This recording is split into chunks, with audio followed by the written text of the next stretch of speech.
I thought it was that other robot when he turned around. It looked like a near head-on collision. We had the people working super hard to get our robot working. Yeah, drill a hole down beside it. It clears. Are you ready? In 3, 2,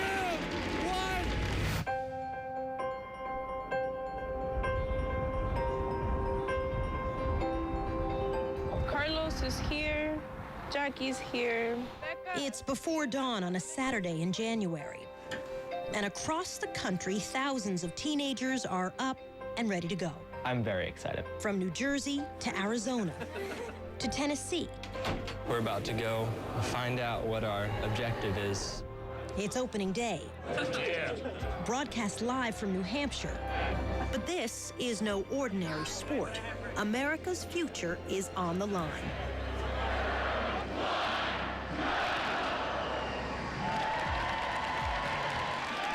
It's a robotic competition that brings 50,000 high school students into stadiums across the country. They call it an Olympics of the mind.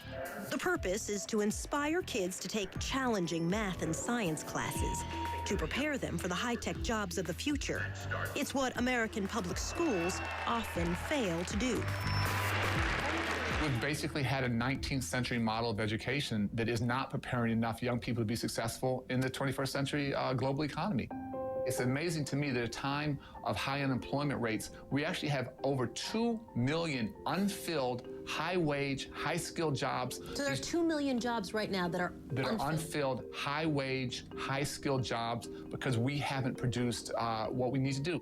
The work has to be done, so we send the work to people in other places that can get it done. This is absolutely backwards. You run a Fortune 500 company. Are you worried about finding employees for your company who can do the job? The answer is more than worried. I'm living with the problem. I'm panic-stricken about it. And that's why companies like Xerox are funding this robotics competition. Among this year's competitors, Maria Castro, Brian Whited, Shaan Patel. 3 kids from 3 different economic backgrounds with very different opportunities. I want to become a solar engineer and I want to go to Stanford University.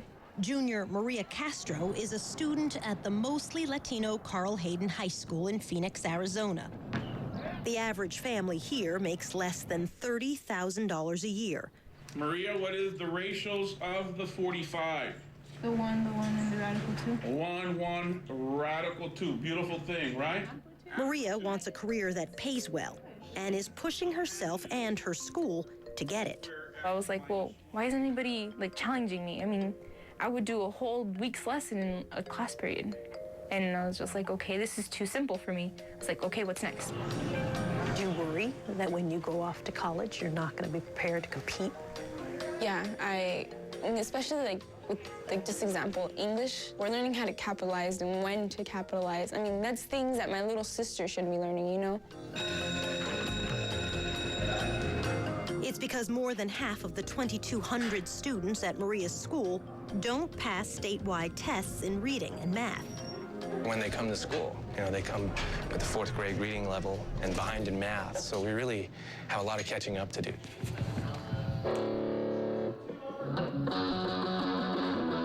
Guitar player Brian Whitehead is from middle-class Seymour, Tennessee. This senior is about to become a programmer on his school's brand new robotics team. I guess I'm the nerd. I've got all the honors classes, got Scholars Bowl, band, jazz band, and now robotics to tack onto that. National Honor Society. I guess I just do all the higher level education things. Should we connect them side to side or? Brian wants to get into a top engineering school, but already he's at a disadvantage. Are there classes that you are not able to take because they're not offered in the school that you'd like to take? Well, I guess any AP classes at all.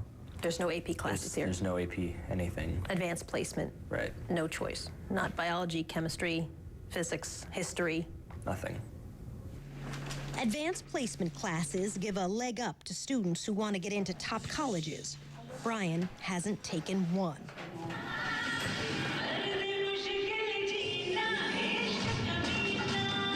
Sophomore Shaan Patel is from upper-middle-class Montgomery, New Jersey.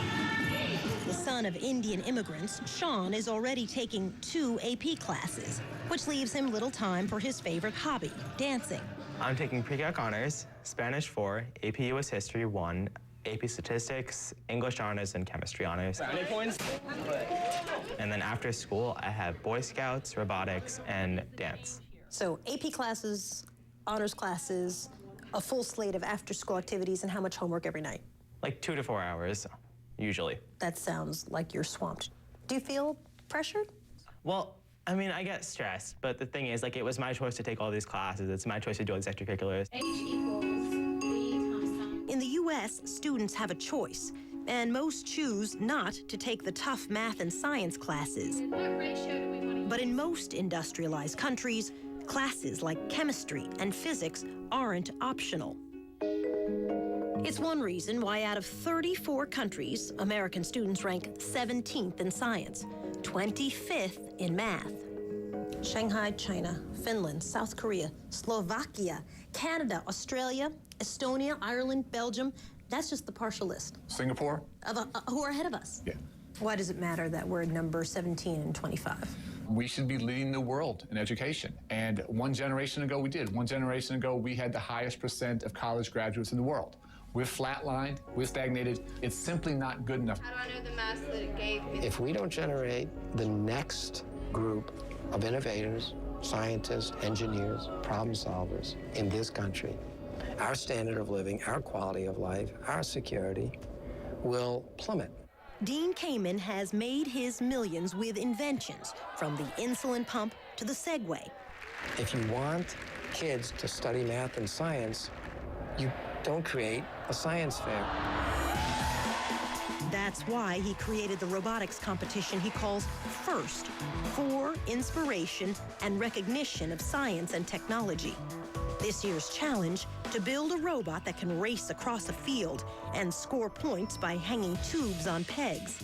And this time, a new twist. Students must build a second mini robot. Let's race to the top of the towers. First mini-bot to the top earns a 30-point bonus. I think this looks really awesome, and I can't wait to get started.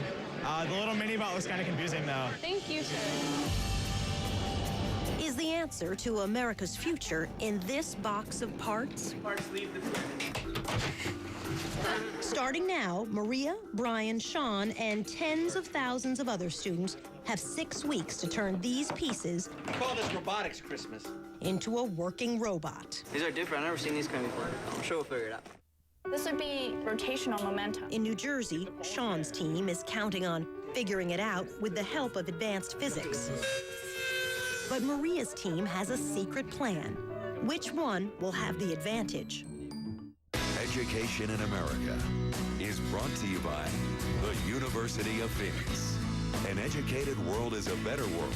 And by ExxonMobil, taking on the world's toughest energy challenges.